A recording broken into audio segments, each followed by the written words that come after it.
How's it going, everyone? So today I'm going to try to do a little bit better with my video taking skills. Try to improve them a little bit. I've been working on editing my beet harvest videos because I'm kind of behind in that. And I've noticed that in a couple of them I kind of get boring. I don't really sound very enthusiastic about anything. And I have a lot of repetitive words. Like I had one video where literally every clip started with "all right." So I'm going to try to change it up a little bit today and be a little more enthusiastic. Maybe keep people for longer than 2 minutes. We'll see. So today, now the beet harvest is over, we are going to be getting next year's beet ground basically ready for planting. So it's November 2nd. So this typically we're done with tractor work by now. But today, got the 8230 out here with the chisel plow. I did this last night. And we're gonna get this chisel plowed, finish this field, and then we have another 10-acre field to do. And then we gotta get it turbo tilled. Dad's probably gonna start on that. He was getting the 8320, which is our tractor that's on the turbo till. He was changing the oil in it. So he'll probably start turbo tilling, and then maybe I'll take over for him later. We'll see. So the one issue I'm currently having with this is down here, we really struggled to get the water to the bottom to water the wheat. And it shows. You wouldn't think it, especially this late in the year, but you can kind of see where it gets a little drier in spots down here at the bottom. And the issue I'm having is getting this chisel plow into the ground.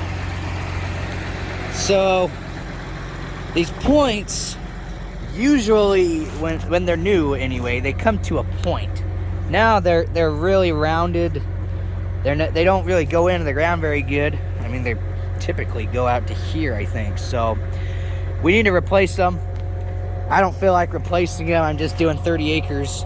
So what I've done is I managed to kind of get the chisel plow into the ground well enough that I chisel plowed a couple passes down here, so that hopefully I can turn around, get the chisel plow into the ground and going in at the right depth. And then by the time I hit up here where it's a little bit drier, it's already in the ground and it'll keep going. So that's the hope anyway. But yeah, we'll get started here. All right, we're rolling now. It's kind of starting to rain, but it doesn't really matter for this. So it's going in there pretty deep now. It's kind of hard because up through here it goes in really deep, and then at the bottom where we didn't get the water through, it doesn't go in very easily. So then you really have to try to get it shoved down in there. So yeah, this tractor is pretty nice. This is our oldest tractor. I don't know exactly what the year is. It's not an R series, so it is a little bit older. It's got like 7,200 hours on it. It still runs really good though. We did have a little bit of transmission work done to it a couple winters ago. It wasn't shifting very smoothly, so it was fine, it worked, but now it shifts really nice. This is also our only tractor with the power shift transmission. The rest of the Deeres are IVT, and the Magnum is a CVT, so transmission. We're also running this old GPS screen. This is actually, when I first started doing tractor work, this is the GPS I worked with. And then we got a bunch of 2630 displays, which is typically what's in our tractors, other than our 8320, which Dad has over there with the turbo till. That one's got I guess it's not the latest and greatest anymore. They just came out with the new display, but it has the 4th generation display in it.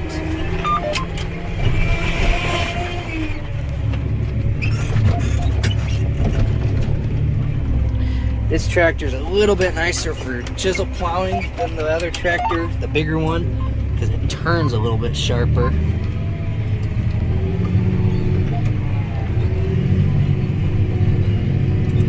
And we get back to work again.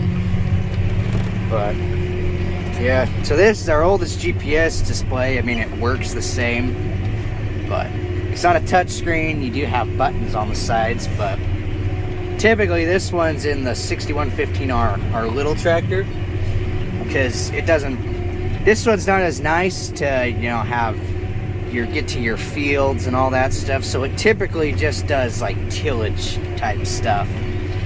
So, or if it's in the little tractor, I use it for raking hay because I'm lazy like that and I can't drive in between two windrows of hay apparently. Or I can, but it's just not as fun.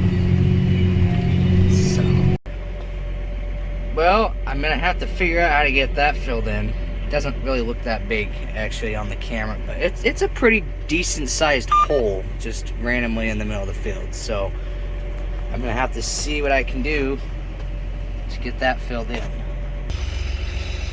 Okay, I thought I'd just get out and why not? I mean, it's pretty deep.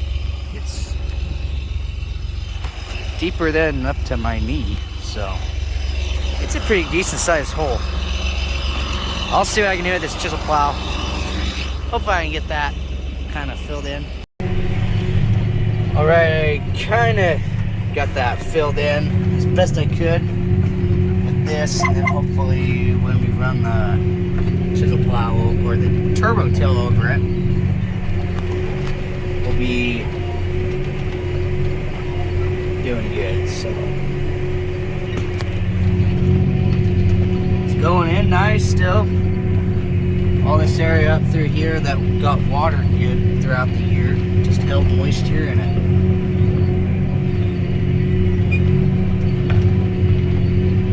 Digs in nice. Dad's over there turbo tilling just around the outside of this field. That just makes it nice because we are gonna have this all fenced in and put cows on it over the winter. So he just discs a pass around the edge so we can drive on it with the tractor to build fence or put up a, we just do a single hot wire, and the cows do pretty good. They don't really get out. The only times you have a cow out is if a calf goes under it. But typically they stay like right outside the fence, and then they eventually get back with their mom. They don't really run off. We try to keep our cows mellow. If you get one that's crazy, likes to kind of be a nuisance, then we get rid of those pretty quick. We don't want those genetics in our herd, so get rid of them and then keep the mellow ones, and then their calves are mellow and everything works good. There we go. Got this field done. I did a few extra passes along the bottom here just because that ground was so hard that it was struggling to get into the ground far enough. It really wasn't going in very far at all. So did it another time going just straight north and south, and I think we got it tilled up pretty good. So now Dad's up there. I think he's trying to do something with a rock. There's a rock up there.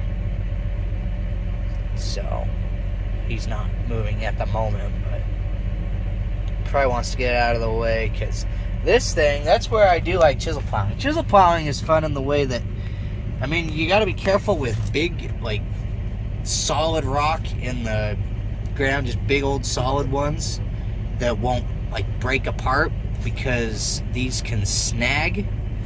And I haven't done it, but there's a farm way over there that we farm, our farthest east. It's in hay right now, pivot, and there's a section of that it's been in hay for like 6 or so years. It's old hay, but we don't want to take it out because it is just so rocky.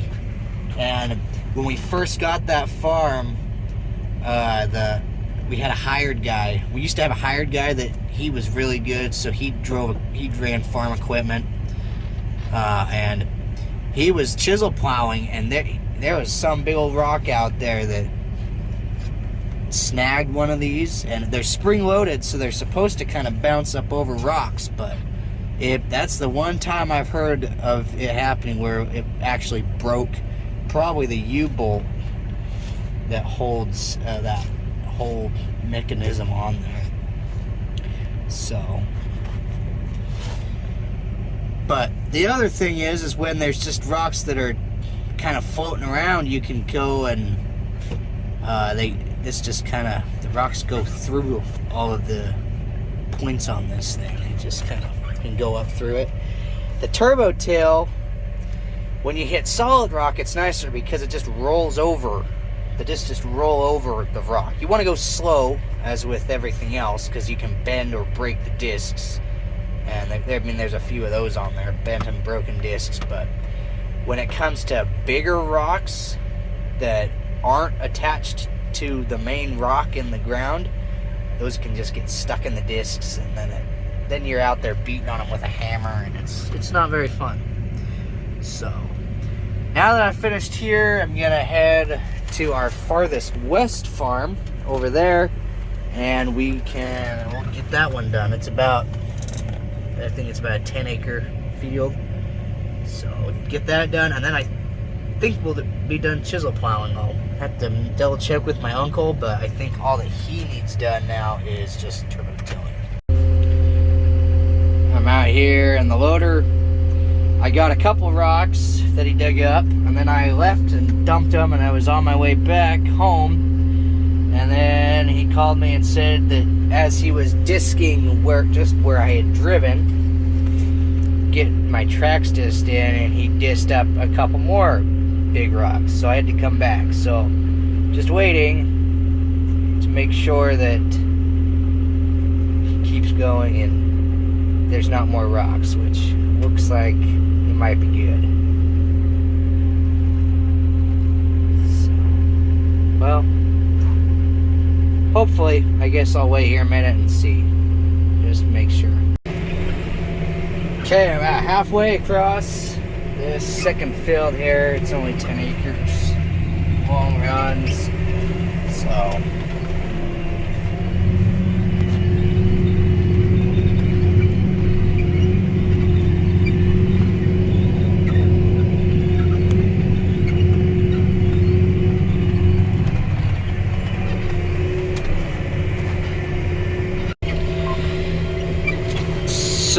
I'm about done here. I just got to get to this bottom corner. Then I'm done chisel plowing. And then Dad has to be somewhere here in like half an hour or so. So he's gonna take this tractor back up to the shop, and I'm gonna take over for him in the turbo till.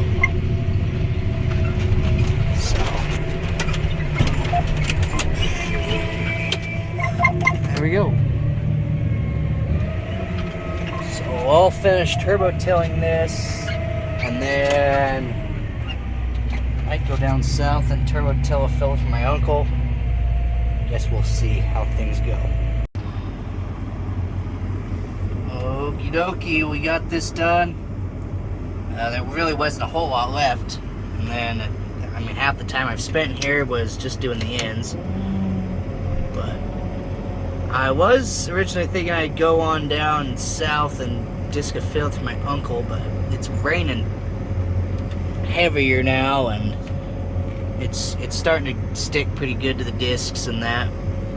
And I really don't want to drive all the way down to my uncle's field just to have to get a ride back up. So I think I'm just gonna park this thing for the rest of the day, and hopefully tomorrow we can get a little bit of sunshine or a breeze or something, kind of dry stuff out a little bit, and then go finish up the last of the disking. So I guess that'll be it for this video. So thanks for watching, and I'll catch you guys in the next one.